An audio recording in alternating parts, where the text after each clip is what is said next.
group that discusses what's going on in the world. They are meeting next Sunday at 7 o'clock.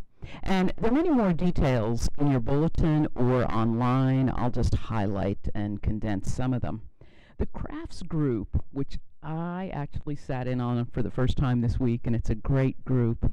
They meet the second and fourth Wednesday between 2 and 4 in the parlor. You don't have to have a project. Just come and talk and have some tea. It's really a sweet group. The Sunday night book group meets January 21st.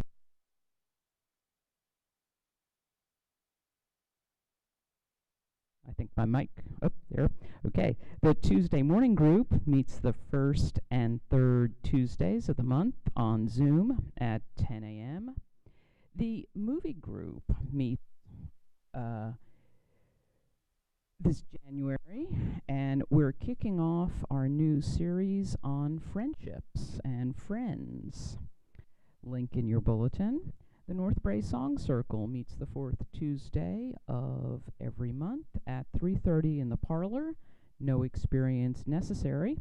Please be max and vaccinated. They sing songs of spirit and community from many traditions. Welcome. I'm Carol Ann Fusco. Those of you who haven't been here a lot, I'm not the minister. Christy Ramage is our minister, and she's been dealing with health issues. I am filling in today. Now, this service is not completely different, but different. And I ask you to open yourselves up to trying something that maybe some of you have never done, maybe some of you have done a lot of it. Yeah. We're here to say goodbye to the old year and to welcome in the new year. We'll start with a which is number 350 in the silver hymnal, The Ceaseless Flow of Endless Time.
The Call to Worship, The Work of Christmas by Howard Thurman.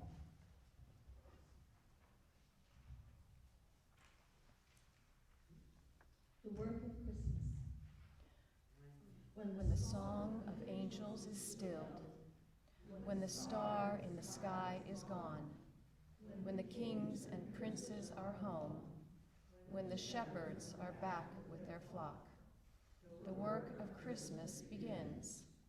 To find the lost, to heal the broken, to feed the hungry, to release the prisoner, to rebuild the nations, to bring peace among the brothers, to make music in the heart. Praise God from whom all may share. Praise God, the beauty everywhere.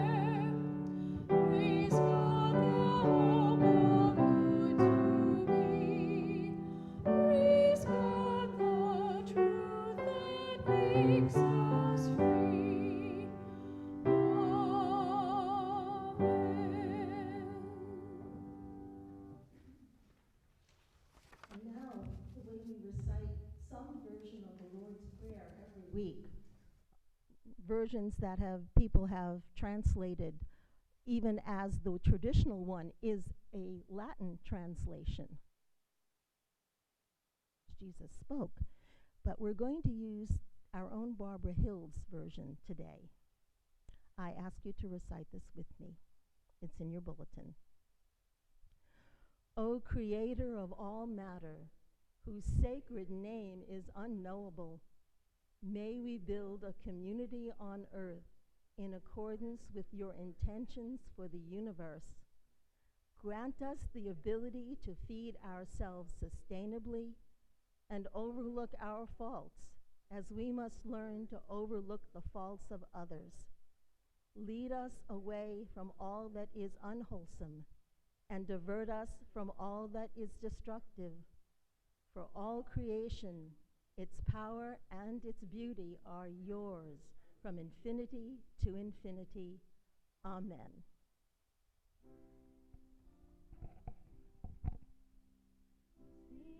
Spirit of life, come unto me. Sing in our hearts all the stirrings of compassion. Blow in the wind, rise in the sea, move in the hand, giving life the shape of justice. Roots hold me close, wings set me free. Spirit of life, come to me, come to me.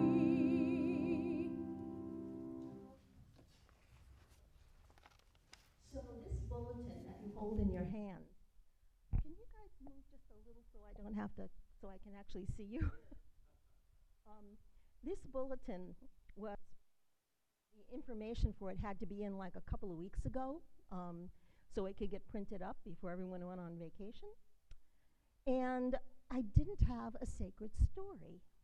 And I thought, well, you don't actually have to print anything in the bulletin or who's going to do it for the sacred story. Spirit will give me what I need in time. And so I waited. And I waited. And I waited. And all I could think of is like the songs of Christmas Eve, and specifically the one that was taken from Howard Thurman's writings. You know, when the song of the angels is stilled, when the star in the sky is gone, kept going through my head over and over again.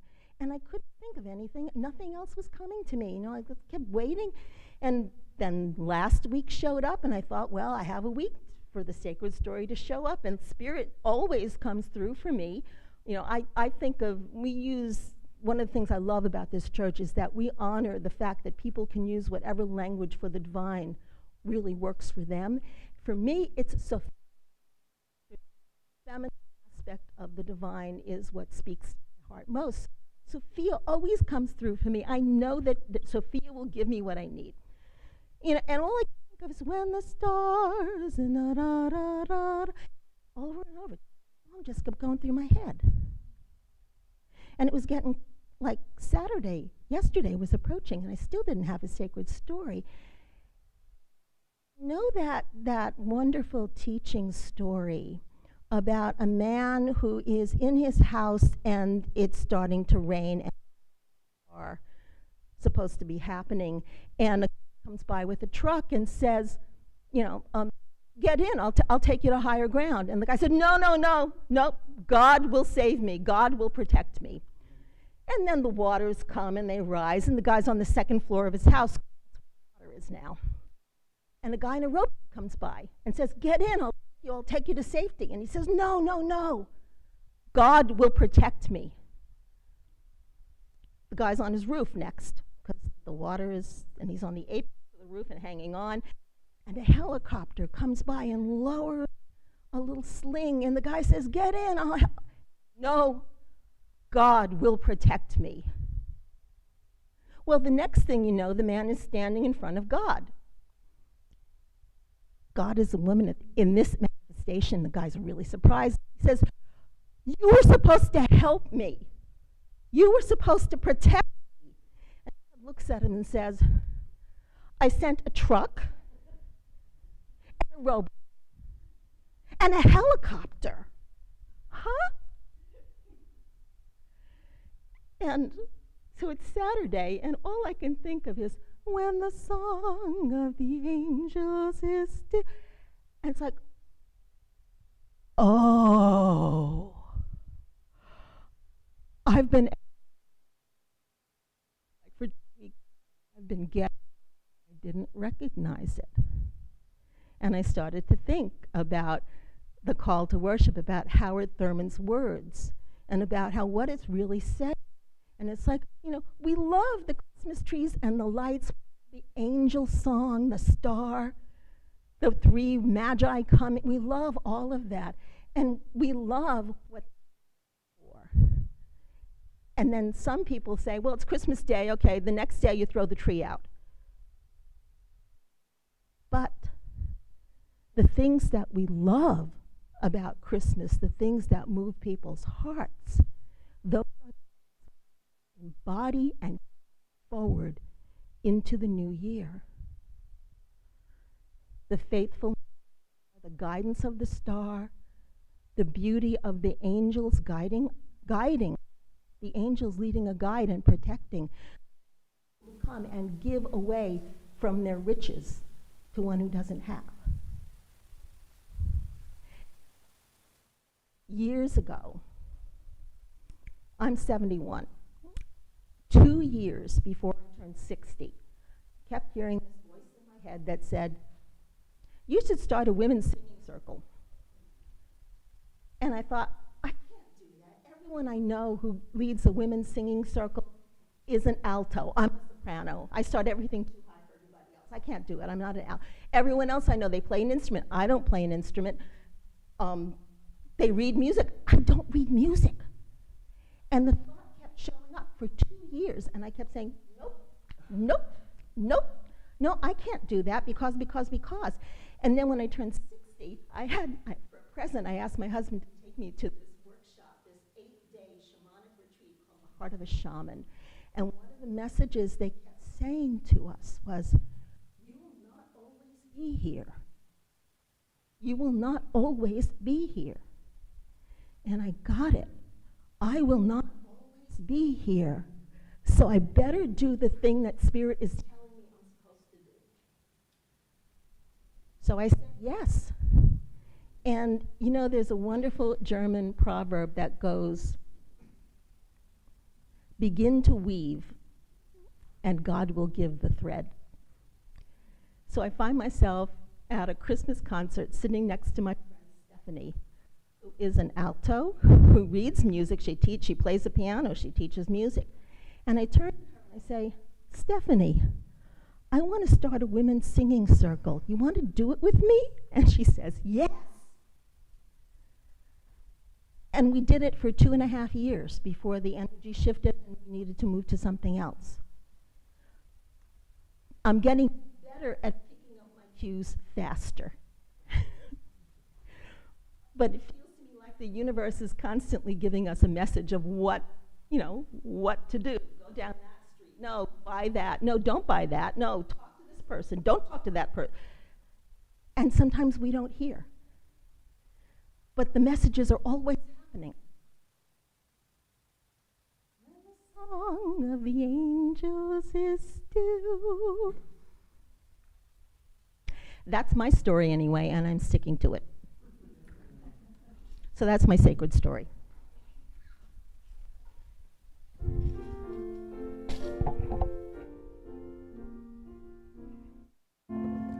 The old year is dying, fast dying away. A dull, cloudy sunset has closed its last day. The night winds are sighing, its last hour is fled. The bells have ceased ringing,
And now Jacqueline has a solo.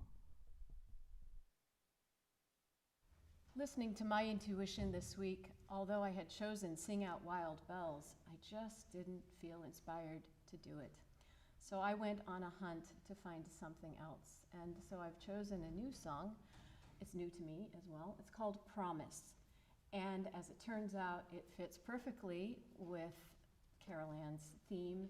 And essentially, it is encouraging us to make a promise to come together as one and to take each other's hand. And as we do that, that is the promise for the future, not only of us all, but also in this coming year.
Something I've not done is following me. I haven't done it again and again, so it has many footsteps, like a drumstick that's grown old and never been used. In the late afternoon, I hear it come close. At times, it climbs out of the sea onto my shoulders, and I shrug it off, losing one more chance. Every morning it's drunk up part of my breath for the day and knows which way I'm going, and already it's not done there. But once more, I say, I'll lay hands on it tomorrow and add its footsteps to my heart and its story to my regrets and its silence to my compass.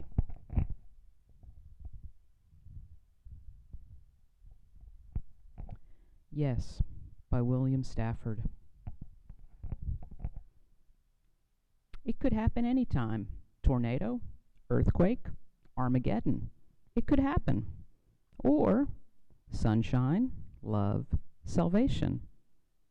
It could, you know. That's why we wake and look out. No guarantees in this life, but some bonuses, like morning, like right now, like noon, like evening.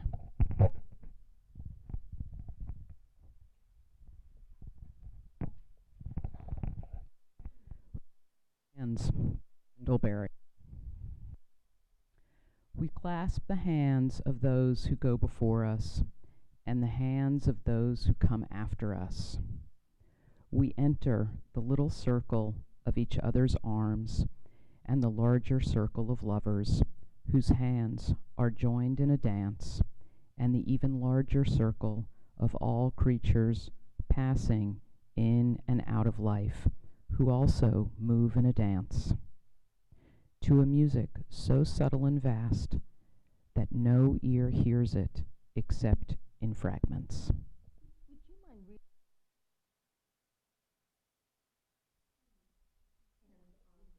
Oh, it is? Never mind. Oh, you know what? Never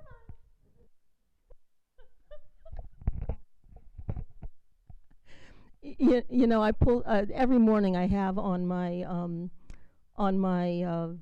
iPhone and my thing. I have, like, you know, a tarot card from this deck called the. It gives me a card, and this morning the two cards that showed up. One was source, which is talking about the source of everything, the divine, and the other one was control. And I asked, well, what's my best attitude toward control? And the card that I got was slowing down. So I'll slow down. Suzanne is going to pass some rocks around. I want to talk a little bit, just a little bit, about ritual and why do ritual. Ritual has a way of getting our whole involved. You know, we can talk about something from here until the home and no energy moves. But when we make a ritual of it, that kind of moves something within our psyches and helps us move to whatever the next step is. So we're going to do a ritual of, and there's possibilities for these stones. So I'm going to give you some possibilities and choose which one makes sense to you. There might be something that happened in this old year that's weighing on you that you want to release.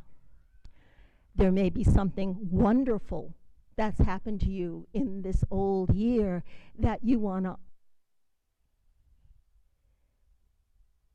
And when I think of and we have some water. And I think of this as the waters of life, the living water. I'm going to ask you in a moment to spend a little time. I'm going to vocalize a little bit while this is happening. But I ask you to spend some time with your rock and think about that rock representing whatever this thing is that you want to let go of or honor. And also, there's a phrase in the Aramaic Lord's Prayer that I really love, and it's release the cords of mistakes binding us as we release those strands we hold of others' guilt. And when I think of that, I see a boat in my head that's tied on and loosing the line, casting off the lines so the boat can move off. So it's not throwing away an experience, whether it was wonderful or awful. It's not negating it. It's not making it go away. It's letting it move. Letting it move. So that's the first part of the ritual. Is after you've done that with the stone, I'm going to let you, popcorn style, however you feel like you want to, come and take a moment and put the stone into the water. And then ring in the new year. Take a bell and ring it. So we're going to have, and we have 2 bells, so more than one person can do this at a time. And then I'm going to invite you to take one of these cowrie shells. Cowrie shells, I read on Wikipedia, are the most common worldwide use of shell money. People use them more than anything else all around the world as money. Money is energy. My husband and I do a form of projective dream work. And if you dream about money, you're dreaming about your life's energy. When you think about it, that's what money actually is. You do something and somebody gives you money because you have used up some of your energy. So this is the energy for the new year. So take that home with you, and also stick your hand in here and just wait and stick it in, and a card will pick you. An angel card. You can take this home with you. I got these cards specifically so they're giveaways. Take it home, put it, I don't know about you, I have altars all over my house. If you have an altar, put it on your altar with your cowrie shell to look at. If you don't have an altar, you could make one. Or put it on your mantelpiece or someplace where you'll see it. And know that what this is an angel, a presence that wants to gift you and be with you, support you throughout the year. So I'm going to stop talking now, give you the opportunity to infuse your rock with what you want to honor and release. And as you're willing and able, and those of you who are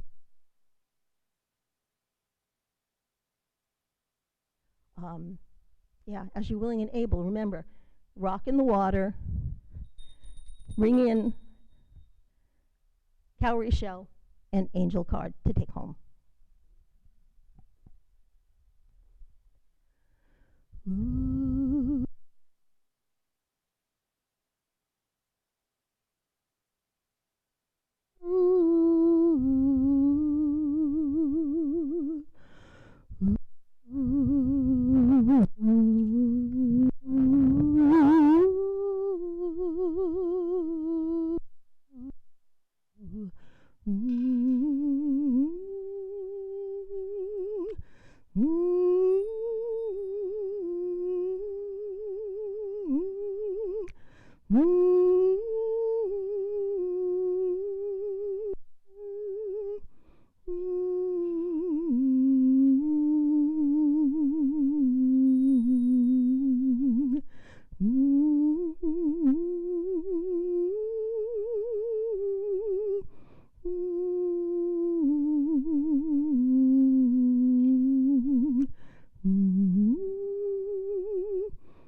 Use the other one, it's a better sound.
So take these objects home with you And if there's something that's following you that you have not done, I invite you to consider just starting.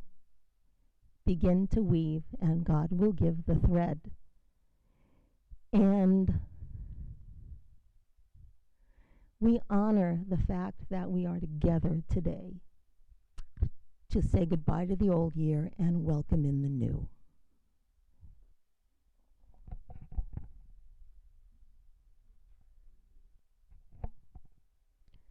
Take a moment, take a breath in, and just blow on your objects.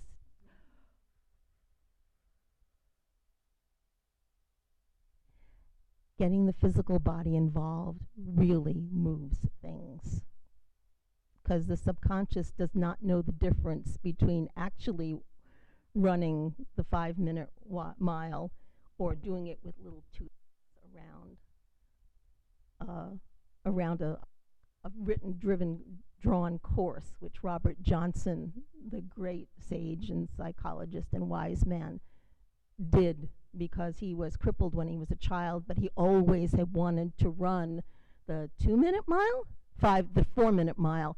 So he decided to do it with 2. And it was satisfying, and he didn't need to do it after that. Blessed be.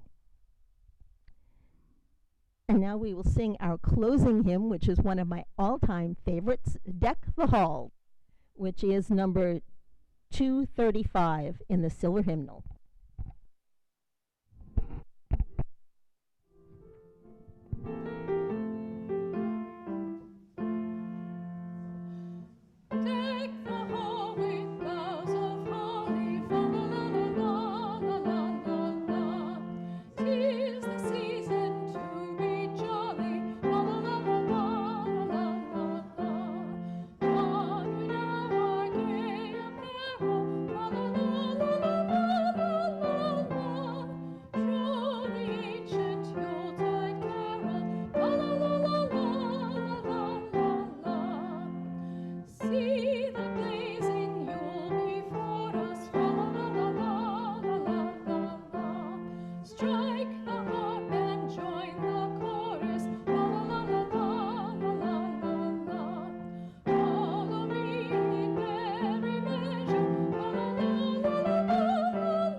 May we all be sheltered, may we all be loved, and may we give of that shelter, time, treasure, and love to others. Because when we give to others, we're also giving to ourselves. And also be willing to receive, because it is as blessed to give as it is to receive. And if everybody's giving and nobody's receiving, who are the givers going to give to? So blessings to all of us for a happy and healthy new year. Blessed be.